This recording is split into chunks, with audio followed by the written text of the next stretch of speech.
Hi folks, I'm Alan Watt and this is Cutting Through the Matrix on the 16th of September 2018. Our overseers in the 20th century talked a lot about the 21st century. They churned books out about it, for their own people, mind you, for those who are going to manage the 21st century, on techniques that they would have to use on the public, and were already using, in fact, in their elementary phases in some ways, to shape opinion, alter the mindsets of people, fragment societies, and destroy the norms, as they call it. The normal values had to be destroyed. Everything that used to make a nation had to be eliminated too, for a world of, well, for a world order, isn't it? And even today, you'll find people who will laugh when you bring up the term world order, even though all history books and universities talk about them frequently. There've been many world orders done through time, and we're still going through them today. The world order is always changing. Those who design and run the planet basically have to always change it and adapt it to the next stage, the next stage, the next stage. And as they adapt it, everybody and everything in it must adapt as well to the changes. So the century of change was to be the big one, the 21st century, where all that was had to be destroyed to bring in that which is new. And therefore, a form of chaos is always introduced deliberately, not with any difficulty really, because it's done so slickly and it's so well rehearsed, at least in the planning phases. And those in academia, higher academia, who are on board with it to take part in it. And there's think tanks above even that level, with even higher people, you might say, who plan this and help to work out any little problems they foresee might arise. And they have all the contingency plans of how to deal with all the different kinds of problems too. They don't panic, they don't worry about things. And anything that hits them out of left field, you might say, they have contingency plans again, and they'll say, how can we use this crisis to our advantage? And that's their policy, basically, and their technique of control. Order out of chaos is not new. It's very, very old indeed. And you'll find that chaos is necessary if you rule a planet. And there definitely is a form of governance, you might call it, or government, in fact, on running the planet. If you run the planet, you have to bring in the chaos and the turmoil and point to the fallout from the turmoil, from all the things that they're bringing to be in the world, the conflicts, so that we're at least aware of them, that the general public have to be at least aware of them. They might not know that it's all being done deliberately by the system which they think is there to serve them. And they never catch on to the techniques that are being used upon themselves. In fact, they're supposed to get emotional responses to everything that's happening that makes no sense to them. For instance, why would you go to war with a group of countries and you would publish the countries you wanted to eliminate, basically, in the 1990s, and then spend years up until the present time going through the Middle East and haven't finished yet? And have some other countries take it apart from that too. And the agenda continues, regardless of the party that pretends to be ruling the countries, you see. Exactly what Jefferson warned about when you see the same agendas continuing between the changes in the houses, you meant parliaments or governments or Congress. Same thing. They know you're under tyranny, you said. What you're given between presidents in the US, for instance, is today it's just soaps, isn't it? Soap operas, continuous soap operas. It's astonishing. You'd have to really believe in soap operas, television soap operas, and watch an awful lot of them to fall for this, what they call news today. It truly is soaps. Every country is the same, by the way. You can see the switch has been, flipped all at once across the world, pretty well. And they go into this new phase of what they call news, and the public are adapting to it. They believe Most of them believe, well, there's lots of information there, but they don't realize it's not really news anymore. Some aging comedian in his 70s is not world news, but that's what they're giving you. Things like that. Rubbish, utter rubbish. And not so long ago, they had to put on a show at least of what your government was up to with regards to bills and laws and all the rest of it, and taxations. Have you noticed you're getting fed very little about what they're up to these days? Instead, you're given this soap opera drama, not just in the US or in Canada even, but elsewhere in the world. And all rights have been lost since 9/11 happened, across the world too. And that in itself is astonishing, isn't it? There are books upon books upon books written about the need to stop alliances being formed between nations. The US knew that part of the problem with Europe at the time, when they were forming the United States, was all these treaties that they had with each other to go to war together against whatever enemy they chose. And so it was just too easy for a particular power to bring everybody else into the conflict. And that was true right up until World War II, in fact. In fact, they very hurriedly made treaties at the last moment so that they could get into World War II if one of them was attacked, supposedly. And it's awfully odd, too, that Britain used the excuse that Poland was being invaded by the Germans. Well, actually, the Soviets were going in at the same time, but they didn't mention them. And so Britain goes to war to fight the Germans, supposedly. And then at the Treaty of Yalta, Churchill and the rest of them, and Roosevelt, they gave over, when the war would end, they said that the Soviet Union could have Poland. The country that supposedly you went to stop being invaded. You hand it over to the Soviet system. But we haven't stopped the treaties today. We really haven't. Through different leagues, it's not just League of Nations and so on, and United Nations, etc. You have all kinds of leagues. NATO is part of it too. NATO is actually the military wing of the United Nations today. And even NATO has nothing to do with where they've been going across the world bombing across the Middle East. The North Atlantic Treaty Organization, again, for the Cold War, is meant to be for the Cold War against the Soviets. And they've used them everywhere across Africa and North Africa and the Middle East. It's just astonishing, isn't it? Or is it? When you're ruled by a system that's got nothing in common with what you're trained to believe it is, it will always seem a bit mystifying to you. Most folk never question it. Most folk never question any kind of authority, in fact. Why would authority be lying to you? When it comes to treaties, etc., and pull you into wars, or even into, well, grand theft is what it really is, because war is always grand theft eventually. There's always those that win. Incredible wealth that comes out of wars for those who are involved in the military-industrial complex side of it, and the banking system that lends to all sides. So therefore, the wars continue all the time.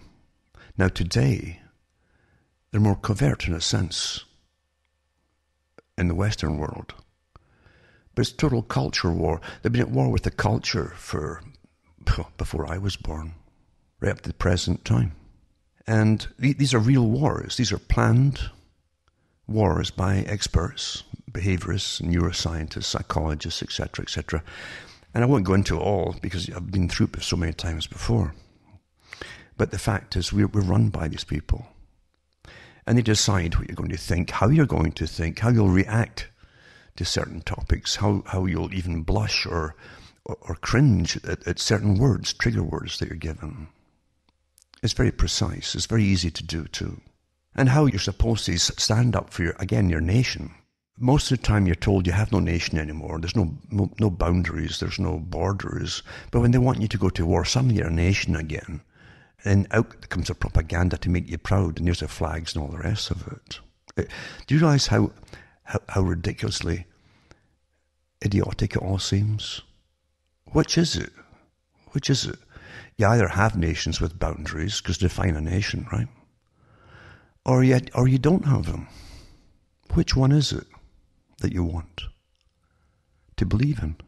And I've lived through years and years of them denying we even had nations. Like all they talked about was globalism for years and years. Then 9/11 happened, and they're back to having nations for a little while to get recruits up for the militaries, etc. And they take away all your rights and freedoms, because we all belong to a treaty organization. We all joined a treaty organization. So collectively, we all go into anti-terrorist mode and lose all our rights and freedoms. And we're all spied upon. And the public have swallowed it because of the presentation. I remember when you had Agit-Prop, they called it, agitation propaganda, that not just the communists use, many other organizations use it today, in fact, they're all extensions of it. But the idea was to agitate in the Western so-called capitalist countries. And at that time, capitalism or capitalist countries meant that those with the big bank accounts and big systems of money and the big multinationals ran the countries, which was true, hasn't changed. But you also find behind the big Soviet system, they were churning out their multimillionaires under this communist system. As long as you could put it through with lawyers, lawyers are awfully good at reinterpreting everything. They were not making money off the backs of the workers. And I can remember when the wall fell, supposedly in Berlin. It's all planned that way, long before. And in the newspapers at the time, at least did it have real reporters who went across to different countries and reported and did investigations. And they had photographs of some of these characters fleeing the Soviet system with their little armed guards. Some of them had small armies, in fact, private armies, when it all fell down. And multimillionaires fled out and so on, that made their money during this supposed equality, utopia, worker system of the Soviet Union. But that's a different story again. It ties in with it, though. It ties in with what I'm talking about. I remember giving a talk about all systems, really, where they start that way or not, they become fascist, where the government system is almost a front tool for the big corporations who run everything. We accept the articles. They churn out about, they're very blatant about the fact that big corporations and the CEOs of corporations and the Davos meeting and so on in Switzerland, all the biggies decide our fate. We don't elect any of these people. But you realize how the public go along, and just accept things. And well, these people are the big ones who decide the fate of nations by putting money in or withdrawing money out of nations for investments, etc. What do we have governments for? Who are the governments representing? It certainly is not you. But then it never was you. The centre of change. And folk think that it's just happening by itself. If you start a foundation, one of these big so-called non-profit, multi-million pound or dollar foundations, and they are tax exempt, the whole thing, and they can invest and still be tax exempt. Go figure that one out. They run hundreds and thousands of non-governmental organizations. And if you're in some kind of protest group, I guarantee those at the head of your protest group are getting funding and direction from these big foundations. All of them. You're given a form of variety of things to protest. It doesn't matter who you protest. And you're being studied as you do it. They're always studying you. I can remember back in the 70s when major papers at the time in the UK were talking about, oh my goodness, they'd never seen so many police photographers photographing the crowds at some demonstration. And that was then. That was just film cameras and so on. But they were identifying everybody in the crowds back then. Because you have to be studied. To have power today, unlimited power and unlimited financing from your tax money to use on the public, then you must know who everybody is and what they're up to and have them categorized. And Jacques Ellul at the time, in the 1950s or 60s I think it was, in the 60s, he talked about that period of time when Kardec systems, there was that kind of Kardec system that would go in a roundabout directory type system, a filing system. He said that they'd put out punch card systems that read like computers almost on everybody in the Western world. It started with France, and everybody copied very quickly. And they had all your data. It wasn't just age, date of birth, and marital status, and so on. It was what your hobbies were. It was all the stuff you'd never imagined. You see today, in fact, in computers. Well, back then, it was simply gathered by intelligence agencies that put retirees and ex-civil servants in throughout the communities, and they would collect the local gossip. If you think that the Stasi system was unique in Eastern Germany, you better think again, because Britain was way ahead of that for years and years and years, and your parents and grandparents probably never even knew it. But yeah, they had people collecting data, and I've went through some of these things before in previous talks years ago. But they had some of them are more well known, with organizational heads of organizations that seem to have put away buildings everywhere, in every little town and city and so on, and even country. And you can join them, and you get little freebies if you join them, and little privileges, extra privileges if you join them. You also find they collect data on those around them. And it really shouldn't be a surprise to someone who isn't completely brainwashed. Most folk are brainwashed. You don't blame them for being brainwashed. All weaponry, including brainwashing and psychological operations, is designed for the maximum effect on the majority of targets, you see. But even in biowarfare, there's always a certain amount of people that generally will have some kind of resistance to whatever they design. That's what they talk about, at least. That's why they're always working on things in multiple organisms which can be released in warfare if they need it. They'll take out as many or all of them by releasing different kinds, a whole variety at once, to try to eliminate the fact that some survive. Particular types of biowarfare. But it's the same thing with psychological warfare techniques too. It's designed to hit the average person and to work on them. And it works awfully well. Most folk are indoctrinated and brainwashed quickly. Jacques Ellul also talked about that. And the subsequent propaganda for it to take and to work on them, they needed that initial early propaganda indoctrination for the subsequent stuff to work at all. So there's a sequence to things in how you learn and how your mind is prepared for the future indoctrinations. Remember, indoctrination doesn't mean you're given any kind of truth. Education doesn't mean you're given any kind of truth either. You might get some, but education was always given to the general public for vastly different reasons than the ones you think. I've mentioned before about the terrible conditions. It was called the cesspool of Europe, Britain, for the whole of the 19th century at least, and before that too, because most countries were not as bad with their peasantry in reality as London was. London, really, this city of London is a strange place, but again, it's not the only little sovereign city in the world either, for that matter.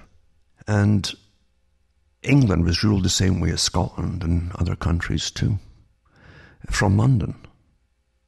And London is full of secret societies, a tiered system of societies. They're all related to each other, but it's a tiered system that covers every aspect of managing the power over the public and fleecing the public and using the public for wars and everything else, including what education you'll give them and what indoctrination into being fiercely patriotic and so on that they'll give you. These are all techniques that are well understood, very old techniques, very, very old indeed. And it works awfully well. But it's never changed, you understand. It's never ever changed. And even though people were brought up in it's terrible. If you feel at all, a lot of folk are psychopathic today. You can be psychopathic in nature through culture without being a true psychopath. True psychopaths don't need the cultural changes to adopt to make them psychopathic. They're born that way. But you can also create a psychopathic society and culture by what you feed them for normalcy, really. And a lot of these reality shows now, we're actually training the public to actually exploit each other in a sense, winners and losers. And then to praise the winners, no matter how devious the techniques that they use to win in the first place over other people. And you see it all around you today as morality goes down the tubes, and everyone's being studied as this happens constantly. Back in the 90s, I remember talking about the chimeras that they talked about possibly creating in the future, different types of animals, mixing them together through genetic manipulation. And then they went into really the transhumanist idea as well, where they could create different kinds of humans. These are top science books and taught at university, and different kinds of humans that they could create for specific purposes, such as people who could live underwater to an extent, at least go down deep without diving suits and so on, to repair the oil rigs that have the long pylons into the seabed. Things like that. Matter-of-factly, too. Very old idea. Nothing new about it. And back then, too, I also said, on this show was on, and this is the 90s, but how could they possibly make this happen? And get text, well, look what's happening. The whole push, and I said this at the time, towards different forms of humanity, put it that way, was all designed, and different male, female, and everything else, would be designed to muddy the waters. To get change happening, you've got to change the fixed dogma of how you perceive things. You take over the perceptions, it's called perception management, and you instill new perceptions into the people through, again, often through fiction and movies and plays and dramas and television, things like that.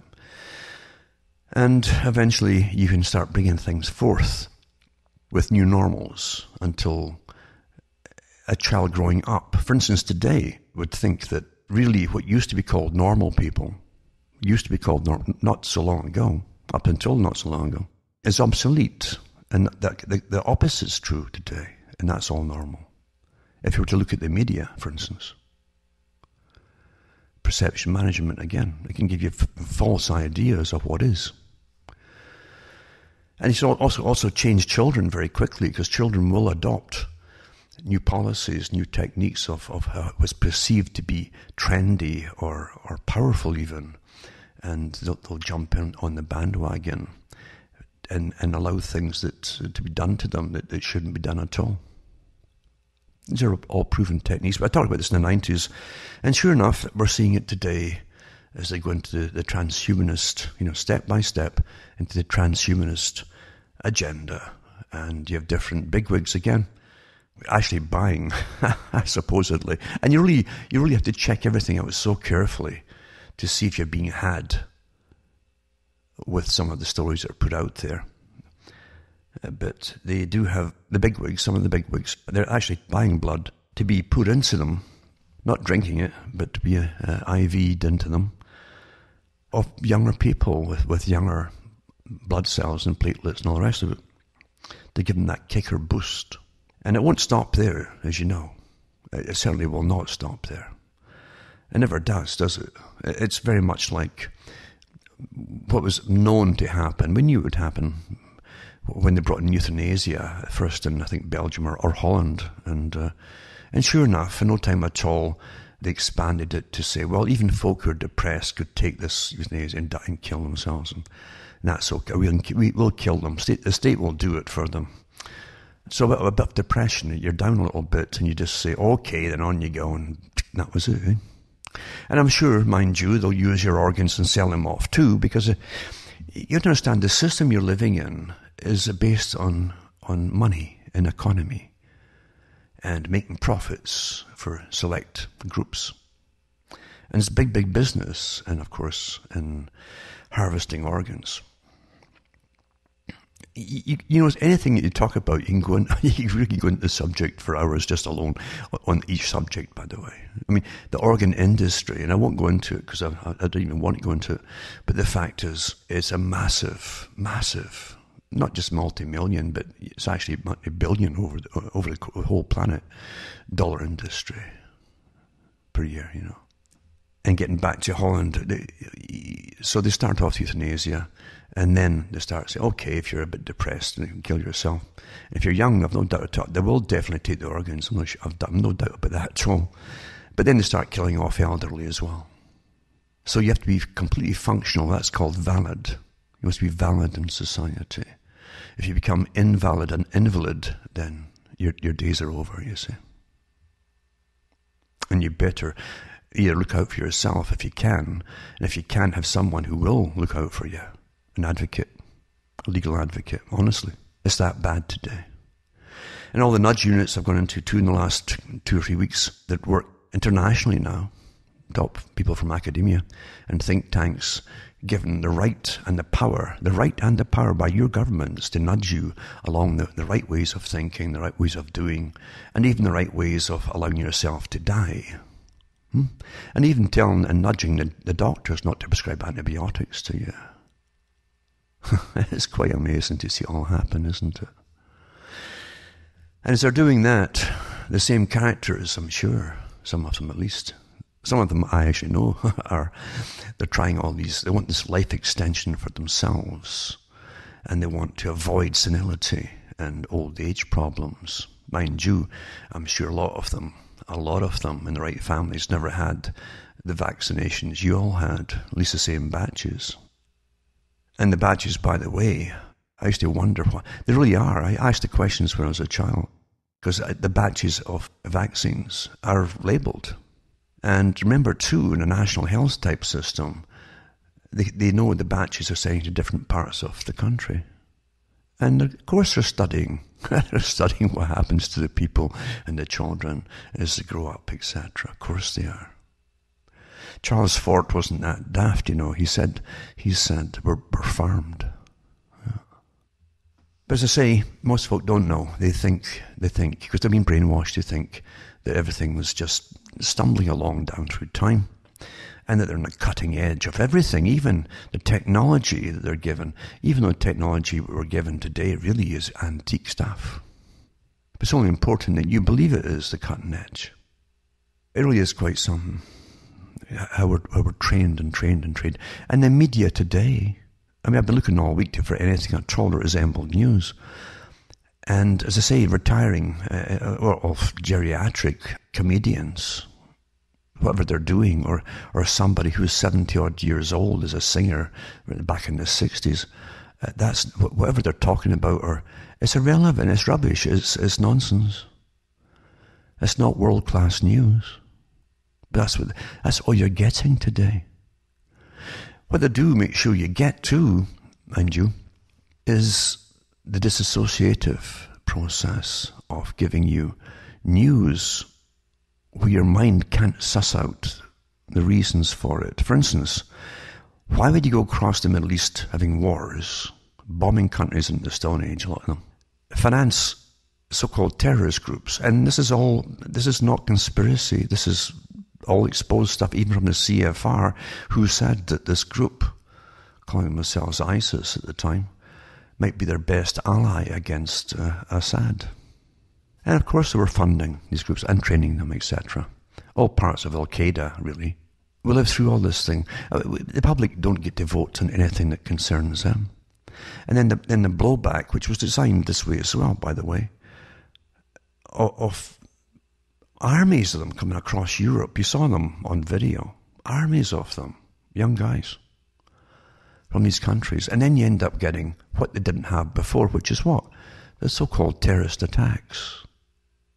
And so the average person who really thinks that their government's there to protect them, I don't know why, because there's no evidence to that, but they've been brainwashed to think that. They almost go into a psychotic episode trying to figure out why they're supposed to live with people knifing them, for instance, in London.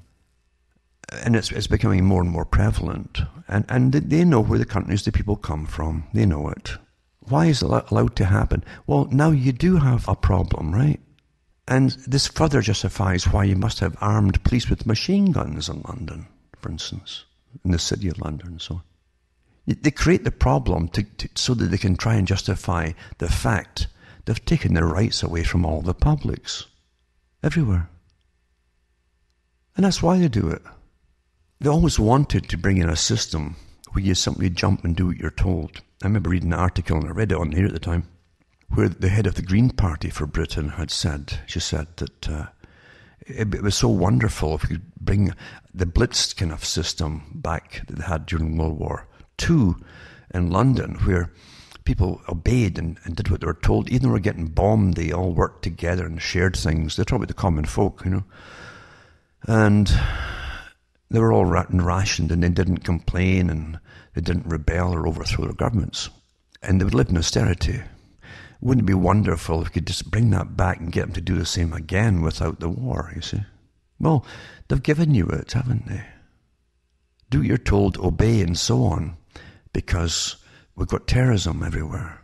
That's what they tell you. We've got terrorism, so obey, and accept a war situation. You're in a war situation. When you've got policemen, you didn't even have policemen in World War II with machine guns. But now you do. And getting back to the old Soviet system, well, they said, Agit-Prop. The whole idea was, if they could get the countries, agitate within Britain, say, enough and get the people to rebel, literally overthrow their governments. That was the idea behind it. And they even said, the Marxist says, don't feed the poor, don't help the poor, make it worse and worse, the situation's worse, until everybody has to rebel. That was the whole idea. So they wanted to abolish all charities, the communist system.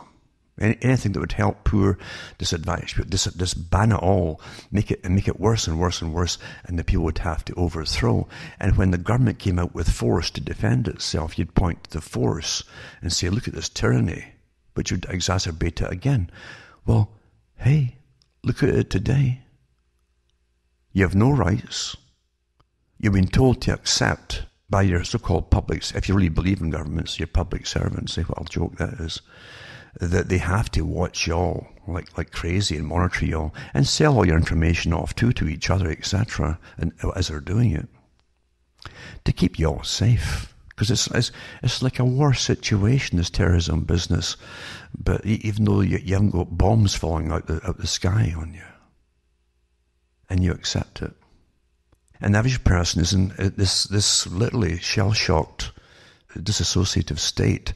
As why is the government going on across these countries and bombing them all, making people furious, and then bringing lots of them in to your countries where they're not going to be happy campers after what you've done to them?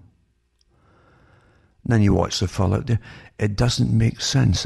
Well, it's meant to put you into a dissociative state of anxiety, where logic is not working. It's a well-known psychological warfare technique. Put them into a state where logic is supposed to work, take it away, and yet pretend it's still a sane system. And the person will become, they won't trust their own judgments anymore. They'll just do what they're told. And they do, don't they? They'll say, well, Occam's razor, it's not conspiracy. It's the simplest answer is straight A to Z. That's generally the real one. Well, guess what? It's not. The ones they tell you is not the reasons for things happening, the official reasons. It's not. Of course it's not. Years ago, they put out documentaries about Iraq, for instance. And each time they go into war, and our country, our peacekeepers are at war, you see, our peacekeepers, and have been for a long time with these designated countries on the list.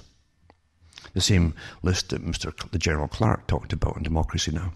And we're still going after them. But the thing is, they're being studied. Everything is constantly studied. I can remember reading the articles where the military admitted they were using anthropologists. They were recruiting them into the army to go in with them to these countries, to use the anthropologists to advise them on tactics against the people, if you understand the culture and so on. and the way they react to certain problems and what they're likely to do and how they're likely to counter certain problems and deal with them and resolve them, then you could beat your enemy. That's the idea behind it.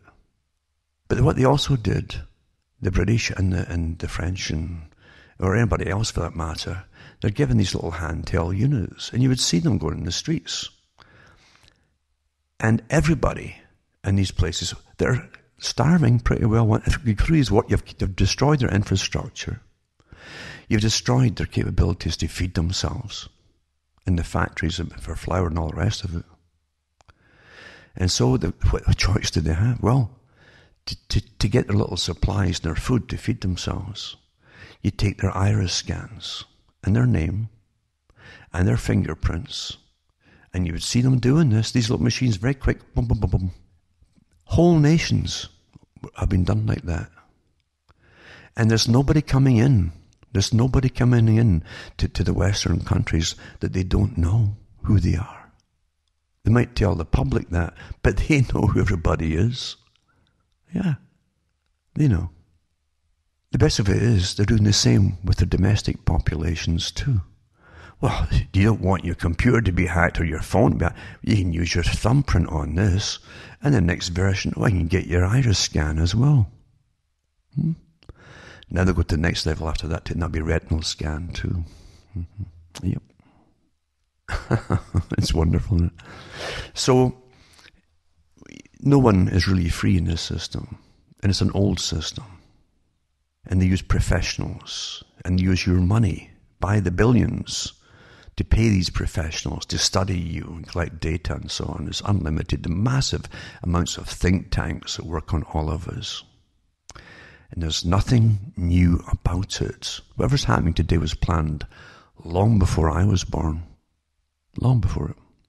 The goal of tyrants is always to use nationalistic jingoism, which is emotional, you see. It works on a very primal basis, an instinct we all have, basically. Flags or symbols or even songs or brass bands, as Bertrand Russell said, they're more effective than speeches. It's quite easy to manipulate the people to obey and to go along, and even go off and fight, especially young guys. Now they've got young girls to do, and young girls now they've been watching Warrior Princesses now for the last 20-odd years.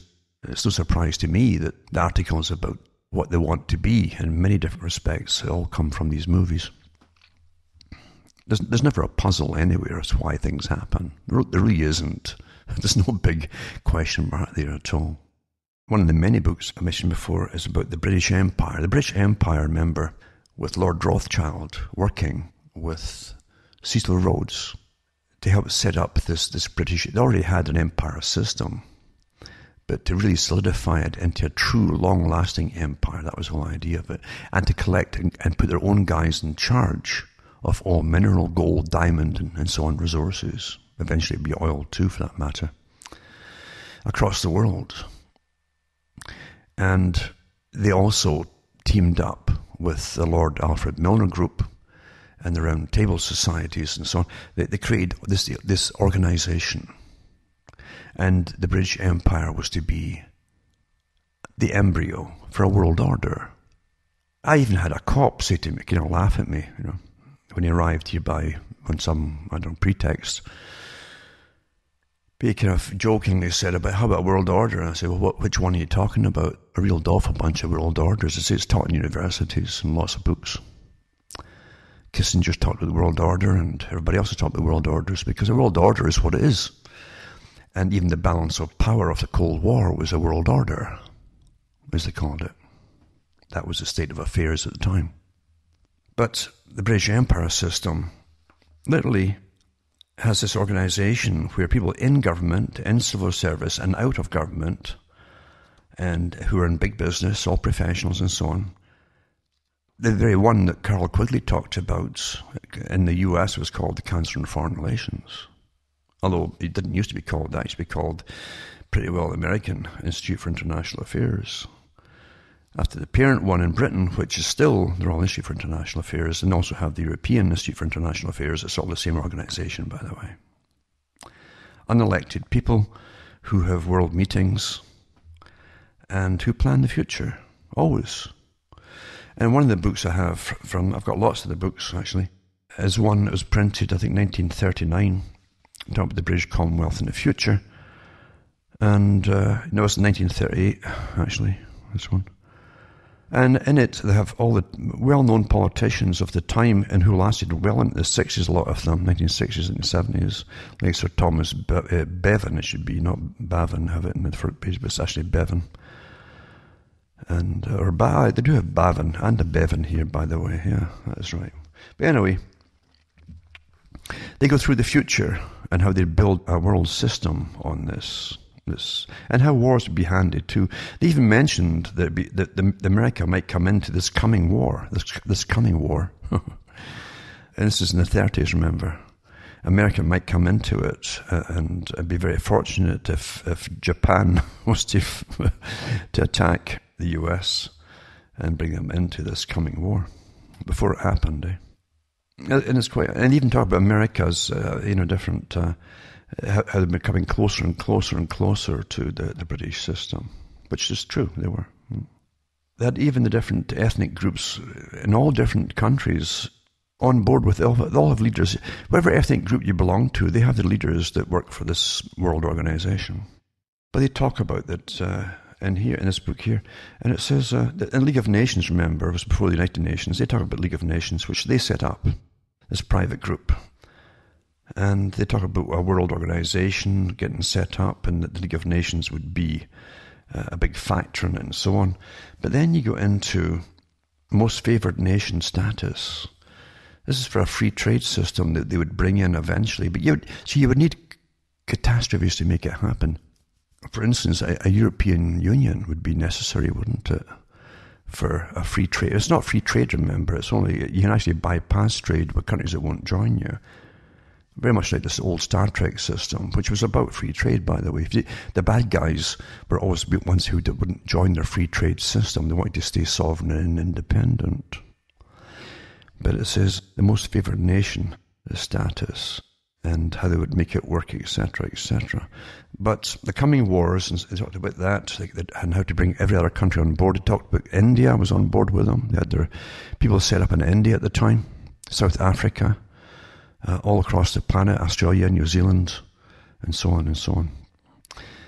But they talk about the chairman of this particular meeting was Mr. Ernest Bevan, UK.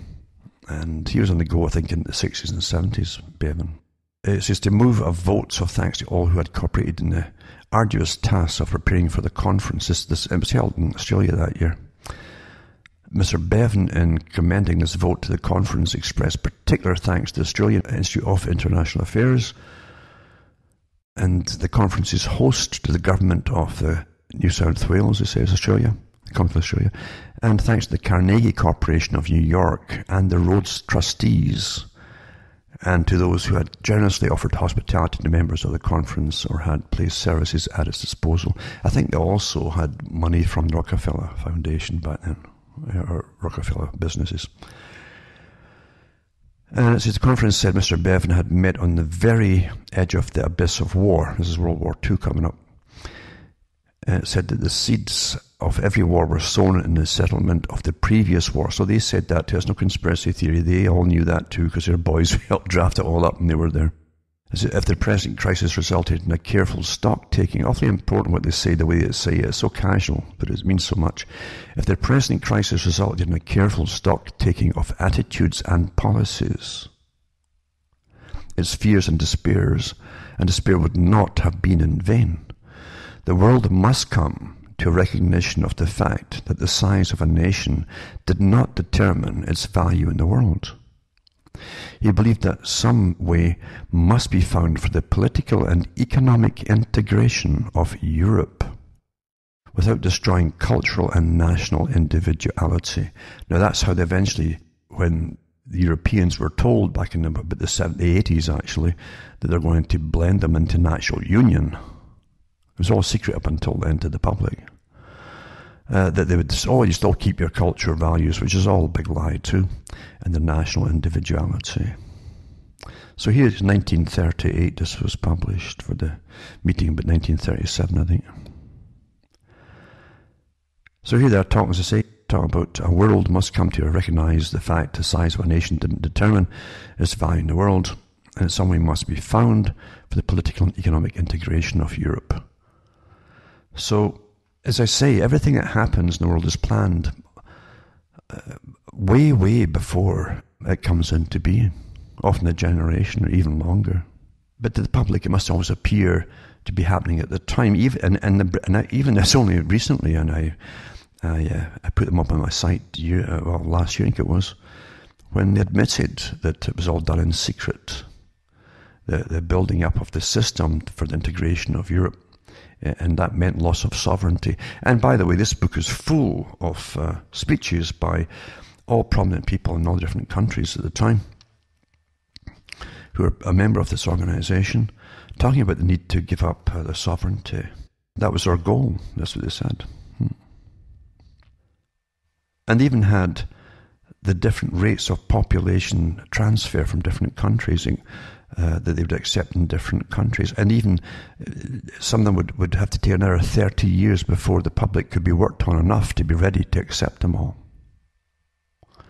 Incredible how they do it all. They tell you what they want, and they even have it worked out pretty accurately when the first migrants from certain countries would be allowed to come in, because it would take that long to soften the public up through cultural movies, fiction, whatever it happens to be, to have them to accept it all. It's just quite, I'm talking about different groups, all different kinds of groups, including pretty well closing the borders, or the so-called dominions, as they called the British Empire, the dominion countries, closing them off from continued immigration into their own dominions. I'm telling you. And it is quite something to when you read it all. But again, I've read these things so many times to myself too, because no one cares anymore. But it's just too far out of their new normals. They think everything's happening today is just happening by itself. They do, don't they? For instance, here's another one here too on page 212. It says a speaker. Now, because they call them speakers, they don't give most of their names. Some of them they will accept to give their names as they speak, as they give the speeches, but they're all listed in the back of the book.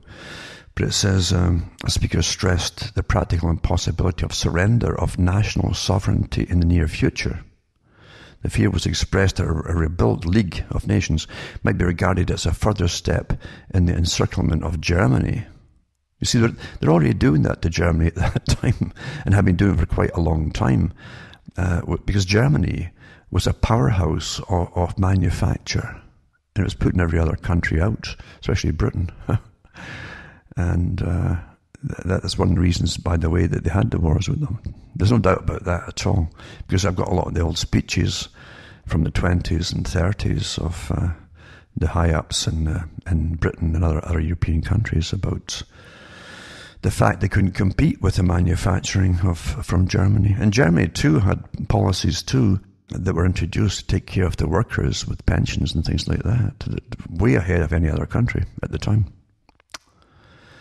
Anyway, it says arguments were produced in favour of the rival conceptions of coercive and a moral force from the League of Nations, and that became the United Nations, as I say. So you coerce them into it. Mind they do it with money too after wars. Wars are awfully handy for that too. When you fly in countries, you can have all these attachments and strings of attachments of conditions that they must comply with to get loans out, even to feed themselves. Very old technique. As I say, even the upcoming war with Germany, and even possibly the one with Japan. It's quite interesting.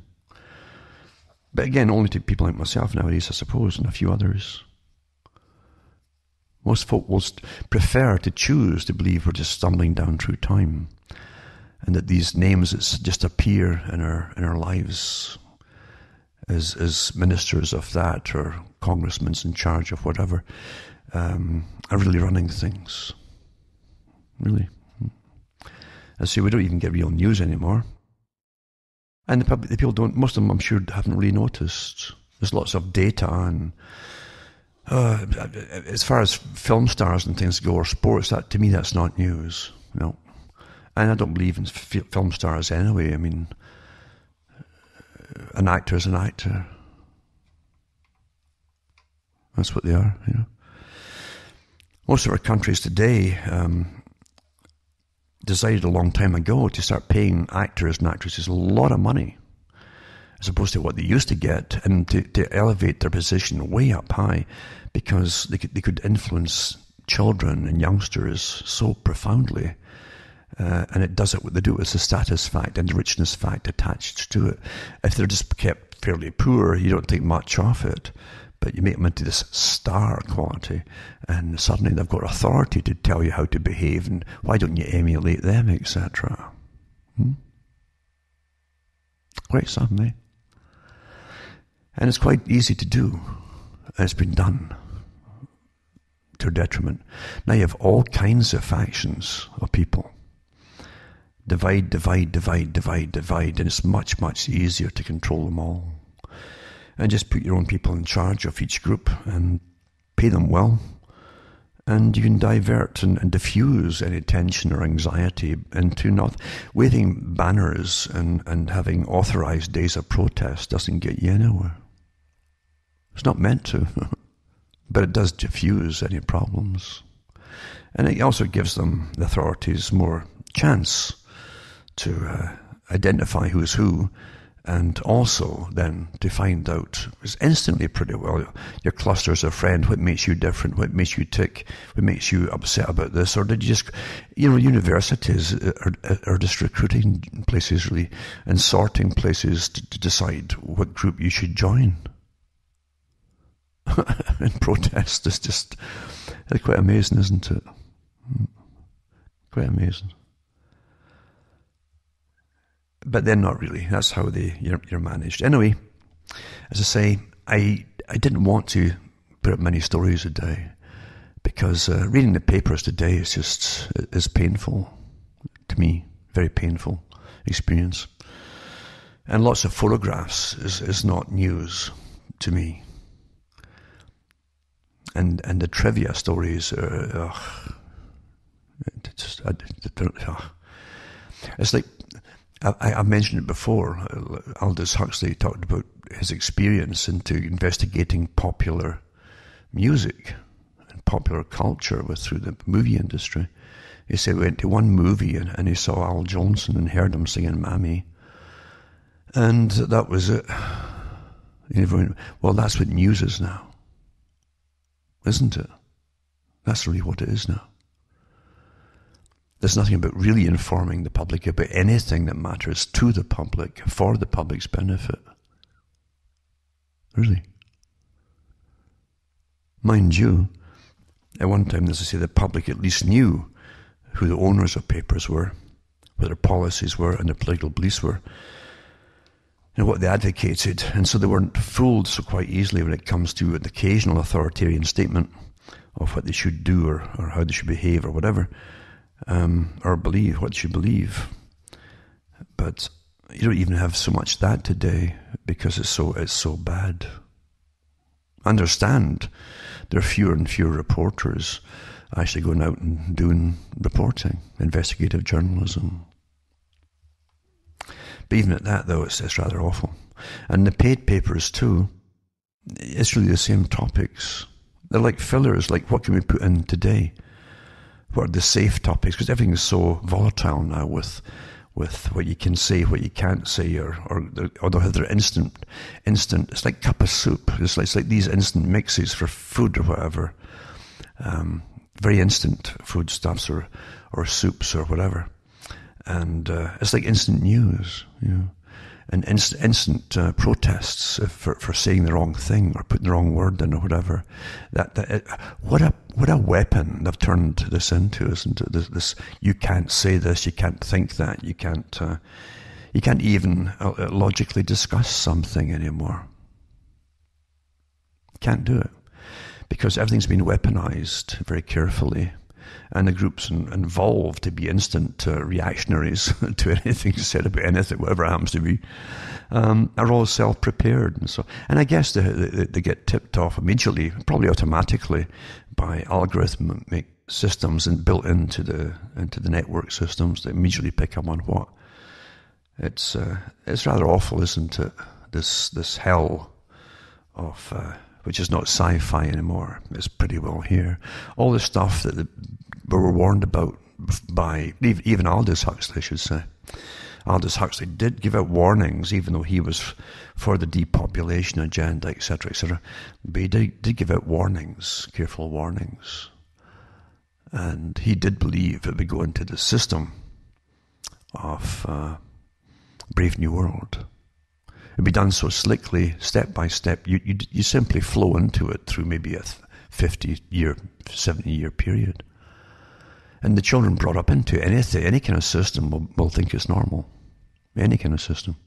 And of course, you have the coercive side mix of George Orwell's 1984 mixed with it. I always knew they would use both systems together for a while until they could really, really bring in the cyborg technique where you'd have... But remember, cyborgs were meant for total control. That was the purpose of making cyborgs, total control over the human. And we're pretty well here, really. Eh? It's not pessimism for me. It's just the way that it is. And I think if you can escape this life at the end, and actually without losing your mind, and you have some principles left, hopefully. That doesn't mean you're better than anybody else. It means you've at least... You haven't been so damaged, perhaps, by the weaponized system you're living under, and you haven't given up, and you haven't given in, and you haven't succumbed to the indoctrination until you're like a parrot, just parroting all the PC stuff you're supposed to. Then I think you've done an awfully good job at surviving it all. That's very important. The old saying, to fear not. I think it was in Christianity they actually said it, but it's much older in some ways too. Don't fear those who can kill the body, but fear he who can kill the body and the soul. Basically, that's what it is, isn't it? That's what it is. In a strange system of legalities, you have to voluntarily give up that part of yourself. And again, they call it the ghost in the machine too, the thing that makes you, that makes you tick. They want to destroy it, to control and rule you. Quite openly, by the way. In the transhumanist movement and elitism that rules all. They always wanted to be gods, didn't they? But then again, the brotherhood that actually, the whole point of the brotherhood that's very old, was that man becomes God, you see, if you're a true adept. That's the whole idea. That was always the way. That's also in the New Testament, by the way. Does not your works, your writings, in other words, your works, does not your teachings say that you are gods? It's amazing how the pastors not just skip over that, though a lot of them are Freemasons, and they've got a lower form of the same thing, mind you. But yeah, that was the whole idea, isn't it? You're gods. And when people become gods, believe you me, you'll have hell to pay, literally, on this planet Earth. Anyway, not to be glum and so on, just thoughts and so on, better than reading pathetic news articles, which are not news articles at all. From myself, Alan Waterman, here at Canada, is good night. May your God or your gods go with you.